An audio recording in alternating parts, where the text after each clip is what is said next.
ಇನ್ನೇನು ಕೆಲವೇ ಕ್ಷಣಗಳಲ್ಲಿ ವಕ್ಫ್ ವಿರುದ್ಧ ವಿಜೇಂದ್ರ ಹೋರಾಟವನ್ನ ನಡೆಸಲಿದ್ದಾರೆ. ನಮ್ಮ ಭೂಮಿ ನಮ್ಮ ಹಕ್ಕು ಹೋರಾಟಕ್ಕೆ ಇಂದು ಚಾಲನೆಯನ್ನ ನೀಡಲಿದ್ದಾರೆ. ಬೀದರ್ನಲ್ಲಿ ಮೊಳಗಲಿದೆ ಬಿಜೆಪಿಯ ವಕ್ಫ್ ಕಳಹಳೆ. ಬಸವೇಶ್ವರ ದೇವಸ್ಥಾನದಲ್ಲಿ ಪೂಜೆಯನ್ನ ಸಲ್ಲಿಸುವ ಮೂಲಕ ಚಾಲನೆಯನ್ನ ನೀಡಲಾಗುತ್ತೆ. ನಂತರ ಗಾಂಧಿ ಚೌಕ್ ಬಳಿಯ ವೇದಿಕೆ ಕಾರ್ಯಕ್ರಮದಲ್ಲಿ ಭಾಗಿಯಾಗಲಿದ್ದಾರೆ ವಿಜೇಂದ್ರ. ವೇದಿಕೆ ಕಾರ್ಯಕ್ರಮ ಮುಗಿದ ಬಳಿಕ ಬೃಹತ್ ಪಾದಯಾತ್ರೆ ನಡೆಯುತ್ತೆ.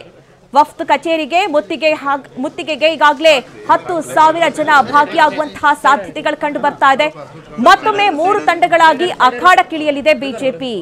ಈಗಾಗಲೇ ವಕ್ಫ್ ವಿರುದ್ಧದ ಹೋರಾಟದಲ್ಲಿ ವಿಜೇಂದ್ರ ಅವರು ಕರೆ ಕೊಟ್ಟಂತೆ ಎಲ್ಲಾ ರೀತಿಯ ಪ್ರಿಪರೇಷನ್ಸ್ಗಳು ಕೂಡ ಆಗಿದೆ. ಇನ್ನೇನು ಕೆಲವೇ ಹೊತ್ತಿನಲ್ಲಿ ವಿಜೇಂದ್ರ ಹೋರಾಟಕ್ಕೆ ಚಾಲನೆಯನ್ನ ನೀಡಲಿದ್ದಾರೆ. ನಮ್ಮ ಭೂಮಿ ನಮ್ಮ ಹಕ್ಕು ಹೋರಾಟಕ್ಕೆ ಇವತ್ತು ಚಾಲನೆ ಸಿಗತ್ತೆ. ಬೀದರ್ನಿಂದ ಬಿಜೆಪಿಯ ವಕ್ಫ್ ಕಹಳೆ ಮೊಳಗಲಿದೆ.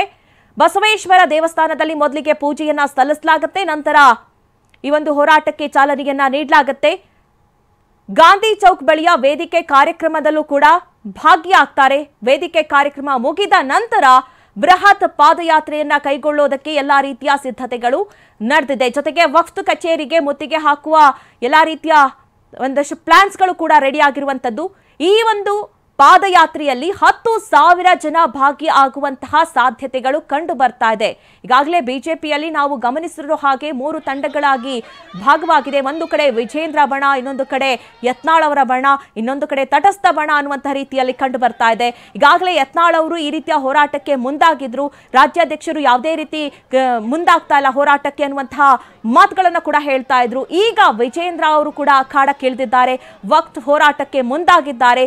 ಬೀದರ್ನಿಂದ ತಮ್ಮ ಹೋರಾಟವನ್ನ ಸ್ಟಾರ್ಟ್ ಮಾಡೋದಕ್ಕೆ ವಿಜೇಂದ್ರ ಅವರು ಮುಂದಾಗಿರುವಂತದ್ದು. ಹೀಗಾಗಿ ಇವತ್ತು ನಡೆಯುವಂತಹ ಪಾದಯಾತ್ರೆ ಸಾಕಷ್ಟು ಸಂಚಲನವನ್ನ ಮೂಡಿಸಲಿದೆ. ಯಾಕಂದ್ರೆ 10,000ಕ್ಕೂ ಹೆಚ್ಚು ಜನ ಭಾಗಿಯಾಗಲಿದ್ದಾರೆ.